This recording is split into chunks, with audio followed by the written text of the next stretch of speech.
Alien Earth continua, e agora eu vou falar sobre os episódios 4 e 5, que na semana anterior eu não consegui falar sobre o quarto, então eu vou aproveitar para fazer esse compiladinho aqui para falar algumas coisinhas bem rápidas sobre o episódio anterior e também falar bastante sobre o novo episódio. Eu vou falar então sobre Observação e o episódio novo, qual é o nome do novo? E o novo episódio No Espaço Ninguém. Eu sinceramente não entendo quem não tá assistindo Alien Earth, porque até o momento tá sendo a melhor série do ano. É uma mistura de ótimas atuações, com uma direção melhor ainda, a escolha musical também é perfeita, o enredo da série tá sendo muito inteligente, muito complexo, mas de novo, é um complexo que não é desnecessariamente complicado, é o tipo de enredo que traz várias subtramas e vários debates diferentes, ao mesmo tempo que ele tá carregado de ação e mistério. Eu vou mencionar primeiro as observações que eu tenho sobre o quarto episódio, chamado Observação. Logo no começo a gente descobre que a Wendy realmente consegue captar a frequência do xenomorfo. De alguma forma, ela consegue se comunicar com ele e ele consegue se comunicar com ela de volta. Eles não têm de verdade um vocabulário específico, mas ela consegue compreender o contexto do que ele tá querendo passar pra ela. É nessa mesma cena que aconteceu uma coisa que eu vi algumas pessoas compartilhando nas redes sociais e eu não tava acreditando até ver o episódio, onde o Boy Cavalier menciona uma frase do Isaac Asimov dizendo que em algum momento a tecnologia vai se tornar algo indistinguível da magia. Só que essa frase, na verdade, não é do Isaac Asimov, é do Arthur C. Clarke. Então eu não sei se isso foi, na verdade, um erro da equipe de Alien Earth, ou se isso é um jeito meio sutil de mostrar que o Boy Cavalier, na verdade, não sabe muito bem do que ele tá falando. É nesse episódio também que descobrimos o primeiro nome do Morrow e o segundo nome do Slightly. O nome completo do ciborgue é Kumi Morrow. E o Slightly, que antes já tinha sido chamado de Arush, agora é Arush Singh. Sabemos que ele é indiano, vemos a mãe dele também. Até agora as únicas duas famílias que tiveram algum tipo de desenvolvimento são a da Wendy e do Slightly. Eu tô adorando a forma que o Morrow tá interagindo com o Slightly, que é uma coisa que ao mesmo tempo parece inocente e boba na superfície, mas é assustador o jeito que ele tá manipulando essa criança, ao mesmo tempo que depois, no episódio seguinte, você vê que o Morrow também tinha uma filha, ele tinha uma relação com uma criança e agora isso completamente foi apagado da existência dele. Ele não se importa mais com outras vidas, apenas com a missão. Depois que o Slightly volta pro quarto dele, ele encontra o Kirsch e o Kirsch explica por que tem aquele quadro dos 3 macacos sábios na parede de todas as crianças. Vemos ali os macacos Mizaru, Kikazaru e Iwazaru. E o Kirsch explica toda a simbologia por trás deles e de como eles funcionam como um jeito de lidar com pensamentos impuros e ideias que na verdade podem acabar afetando você pessoalmente de alguma forma. If I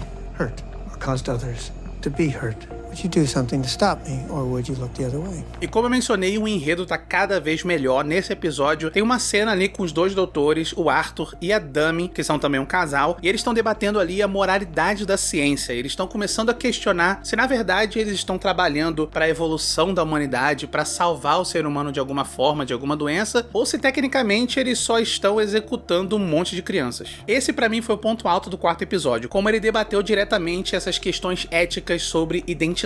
E de todos os garotos perdidos que estão começando a questionar sua própria personalidade, a Nibs até agora tá sendo a mais misteriosa e a mais imprevisível. Porque do nada ela inventa que vai ter um bebê, começa a imaginar toda uma outra vida que ela não tem na verdade, começa a criar nomes para essas crianças imaginárias, mas até o momento, na verdade, tudo isso parece uma forma dela tentar lidar com o trauma de ter sido atacada pelo T. Ocelius lá no segundo episódio. E se não bastassem esses debates sobre moralidade da ciência e a ética da identidade, também tem todo um debate sobre consciência e se na verdade é ela que faz um ser humano, naquele momento que o Hermit encontra o conselheiro do Boy Cavalier. Esse é um dos vários momentos que você vê um personagem da Prodigy representando essa imagem corporativa e dizendo a coisa que é mais óbvia da franquia Alien, que todo mundo já sabe, que dentro do sistema capitalista não tem como você se preocupar muito com a vida humana. Tudo é apenas lucro e produto. O capitalismo falhou, falha e falhará. E você vê nesse episódio também que por mais que eles sejam dois personagens completamente diferentes em propósito, o Boy Cavalier e o Morrow acabam sendo meio que um espelho um do outro, meio distorcido, porque quando os dois têm um personagem precisando da ajuda deles e chega a suplicar e pedir por favor, os dois têm a mesma reação. Eles ignoram completamente aquelas figuras e aproveitam na verdade para manipulá-las do jeito que eles quiserem. Please. Oh, come on. What kind of intellectual argument is please? Please, please, please. Oh, no, it's please. O Morrow tá manipulando o Slightly pra conseguir informação sobre os ovos de xenomorfo, enquanto o Boy Cavalier tá manipulando a Wendy pra poder expandir a sua pesquisa. Era basicamente isso que eu queria dizer sobre o episódio 4, eu adorei os debates, eu também achei interessante que o Toodles tá começando a chamar mais atenção, agora ele também tá querendo um nome, ele quer se chamar Isaac, eu achei que seria alguma coisa com Isaac Asimov, mas na verdade é Isaac Newton, porque ele é um cientista, ele quer seguir esse caminho da ciência. Até agora o único personagem que tá meio de escanteio ali é o Smee, porque ele tá meio que sobrando, ele tem umas falas ou outras nesse episódio, mas ele não tem ainda um arco dramático próprio. Agora chegando no 5º episódio, esse sim, até o momento, foi o melhor episódio da temporada, que já tá sendo uma temporada incrível. Esse foi dirigido pelo Noah Hawley, é o mais longo de duração, e é basicamente ele provando que consegue fazer um filme tão bom, se não melhor do que outras produções recentes de Alien. O 5º episódio inteiro é um flashback focando nos eventos da Mad Not, como que realmente ela foi parar no território de Prodigy. Com o retorno do Noah Hawley pro episódio, obviamente que visualmente ele até agora é um dos mais impressionantes. Voltam de novo as transições, voltam de novo as sobreposições, os split diopters, todas aquelas brincadeiras com ângulos e lentes diferentes de câmera. E aqui de novo eles trazem de volta aquele debate sobre ética e moral dentro de um ambiente corporativo. O personagem oficial de medicina, o Rahin, ele resume bem esse propósito das grandes corporações. Para elas tudo se resume em poder. Tudo que eles querem é mais número, são mais recursos e mais território. Eles não se importam de verdade com ajudar a humanidade a evoluir de alguma forma. E eu tô amando que a série tá fazendo essas alusões não muito sutis para grandes empresas de Big Tech. It's always about power. We've got 5 big corporations that control everything. But our guys want to be on top. They send us to collect the most terrifying shit so they can use to take over.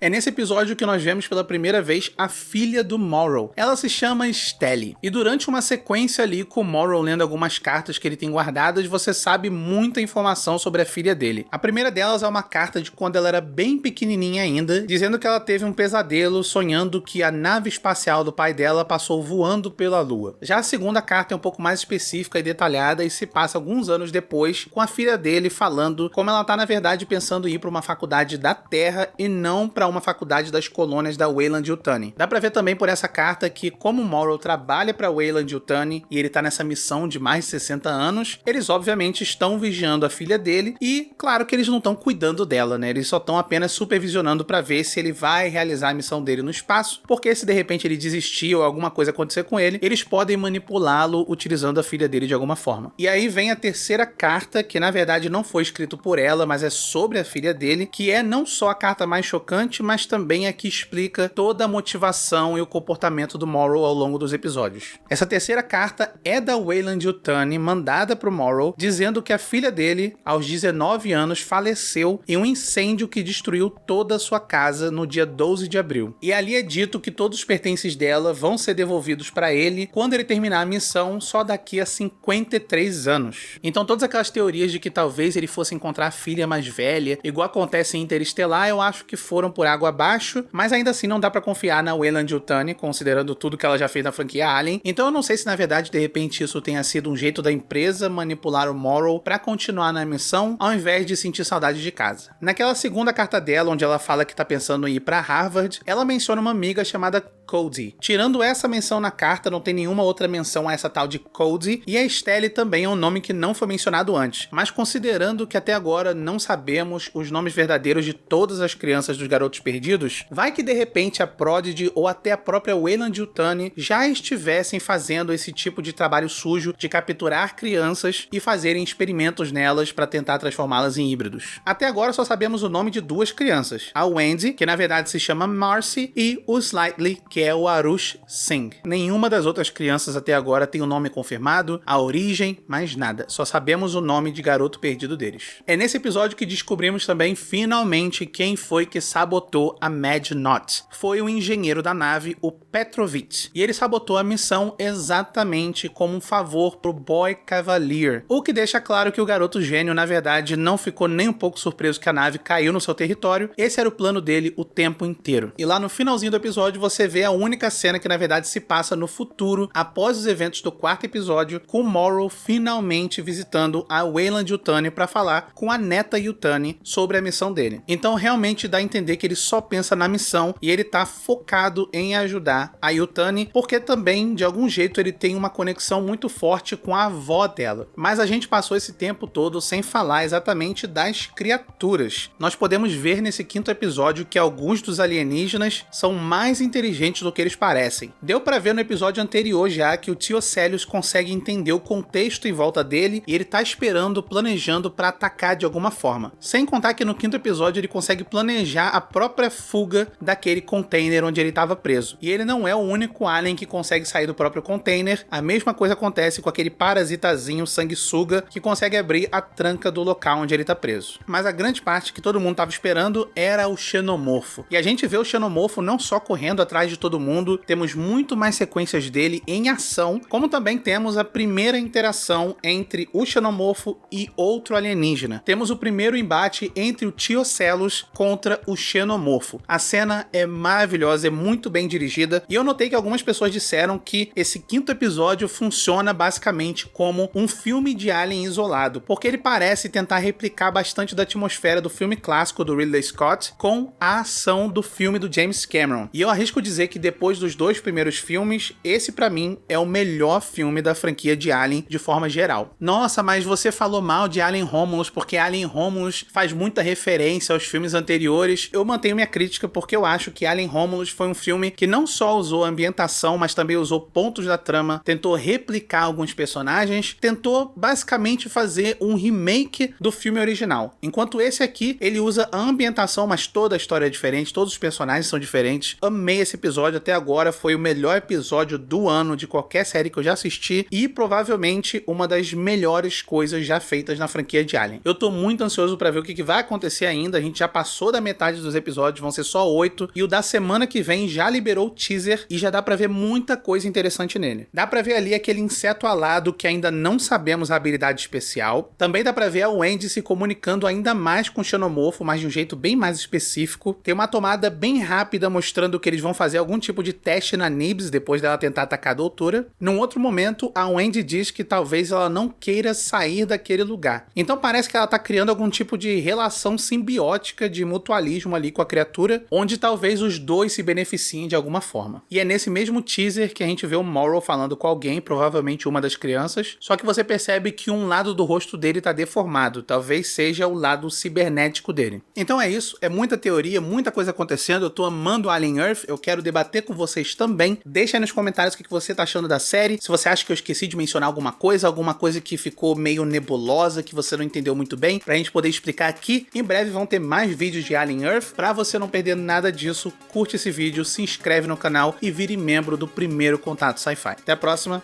tchau!